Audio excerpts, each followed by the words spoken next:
Naniniwala tayo doon sa kasabihan na habang may buhay, may Pag-asa. habang may buhay, may Pag-asa. habang may buhay, may Pag-asa. pagsubok.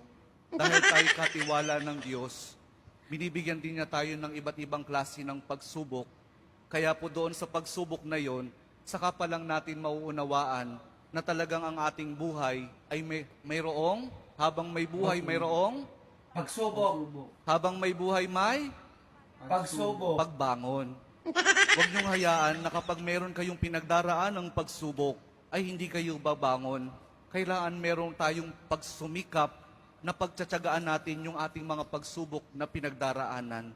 At kapag merong pagsubok at merong pagbangon, saka pa lang natin mauunawaan na talagang ang ating buhay, na habang may buhay, may Pagbangon. habang may buhay, may Pagbangon. pag-ibig. Ang pag-ibig na nagmumula kay Jesus lamang sa ating mahal na poong Jesus Nazareno.